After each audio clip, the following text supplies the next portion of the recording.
This is 8 Minutes of Awesome. I'm Jennifer Lipsky, and speaking with me right now is Tshombe Brown. Hello. Hi, Tshombe. It's so good to see you today. Oh, thank you. My pleasure. Oh.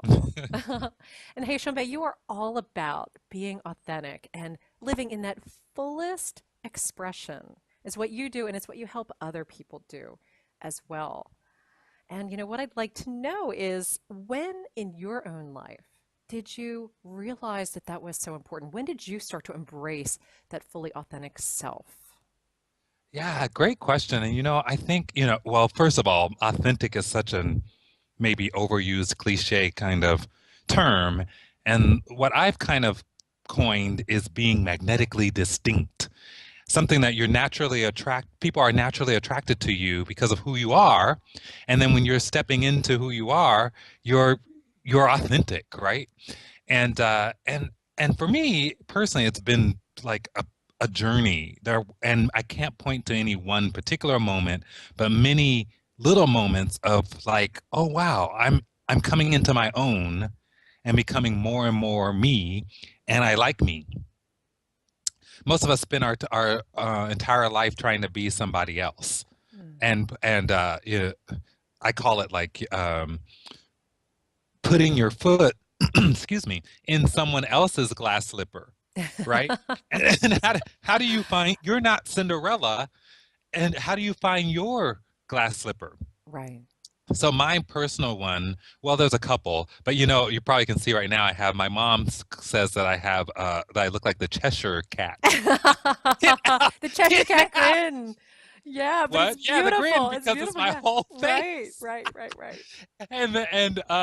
And so for some that hasn't always been a sense of pride because it's something I couldn't help, and that it was always pointed out that I have this big gigantic that's bigger than my face. And so Oh, which it's and it's and it's a beautiful grin. It's a oh, beautiful thank you. grin. Well, thank you. And it's always there. I there on Facebook I did like a little picture of me on my dad's knee, and my sister was there, and then got comments from people saying, "Oh my God, you had that same grin when you were 5 years old." Yeah, it's always been there. Yeah. Inherently part of you. Yeah, that's right. That's Yeah. right. Another inherent part of me is my, big, boisterous, contagious laugh, and it hasn't always been accepted, or I didn't feel like it was. Like, so, have you ever been shushed? Like, shh, Mm. like, be quiet. That has happened to me um, growing up in particular when you're like unsure of yourself in your teenage years. And like, I was entered puberty earlier than everyone else. So I was taller, bigger, louder, and it wasn't necessarily a badge of honor to stand out. Mm. But have you ever heard, and maybe people watching this are either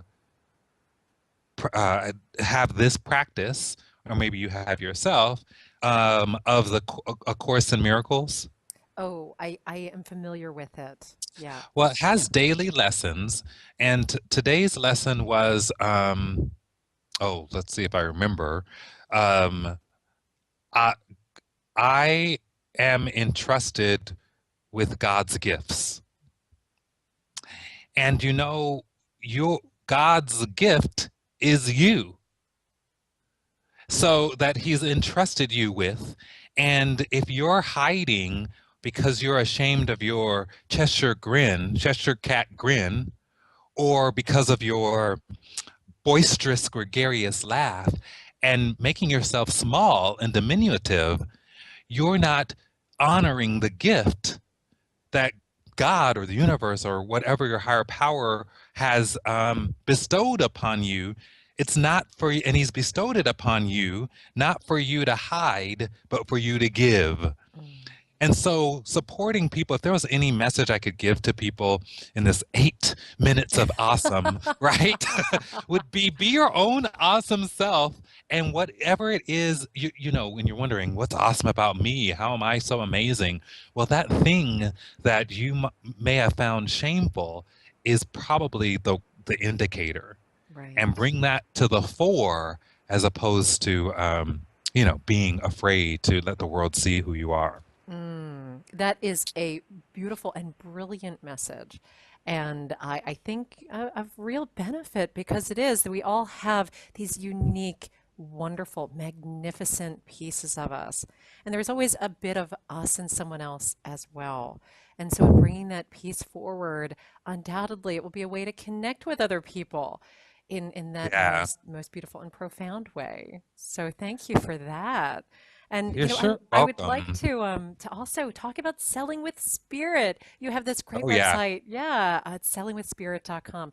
So tell us a little bit about Selling with Spirit and how it came to be.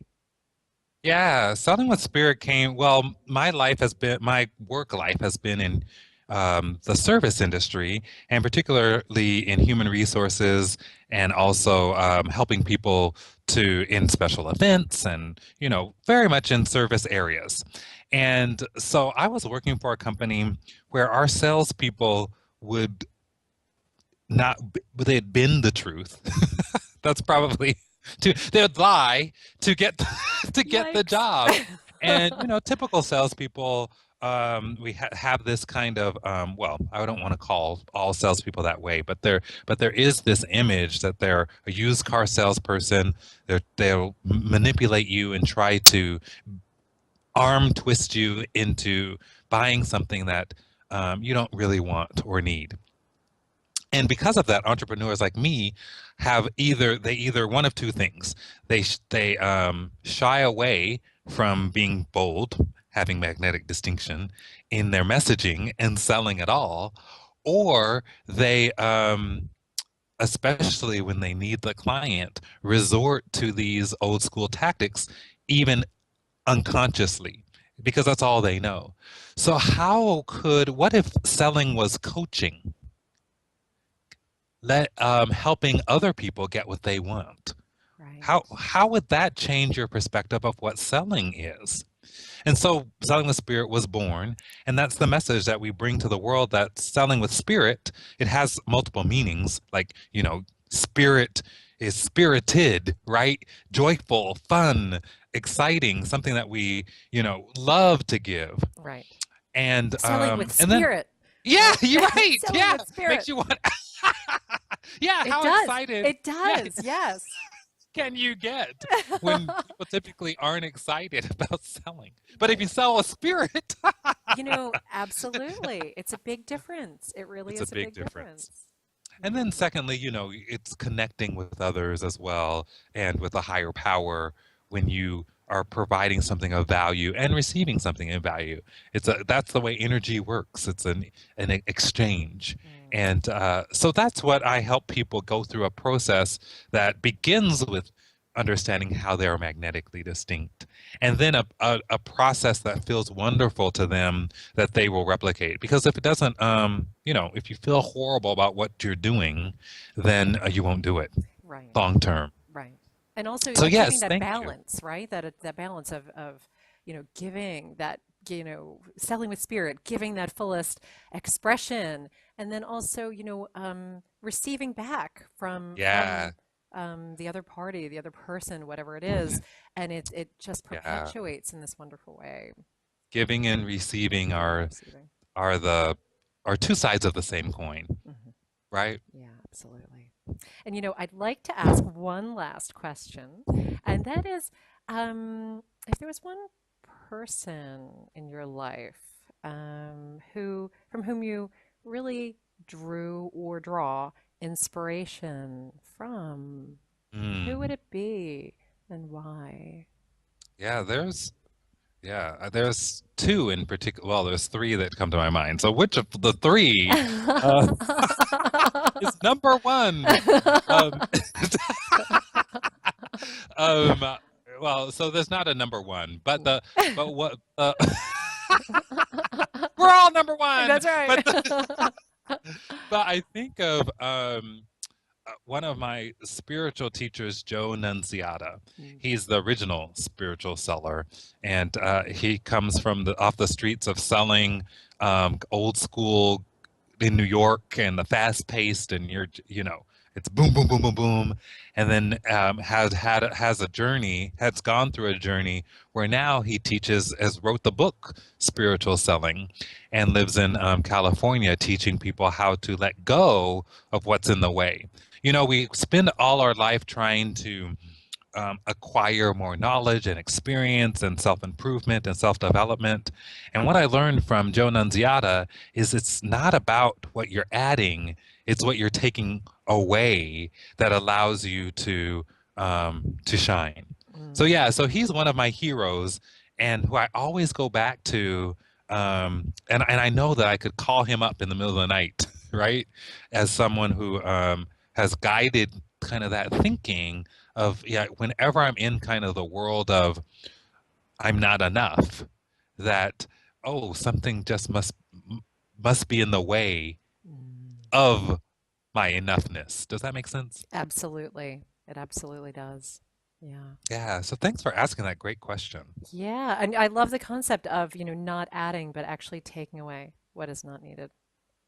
Yeah. Yeah, that's a really good message. So Oh, thank hey, thank you so much for being here with me today on 8 Minutes of Awesome. Tshombe, it what was a a wonderful pleasure. thank you. Pleasure all mine, and thank you for like sharing this 8 minutes of awesome all over the world with all these wonderful people. You're awesome, girl. Oh, you are awesome. And hey, We're oh, we awesome. are awesome together. And if people want to connect with Tshombe personally, you can do it at his website, Yeah. sellingwithspirit.com. Yep, come on by. We'll talk. All right. Tshombe, enjoy the rest of this beautiful day. You too. Be well.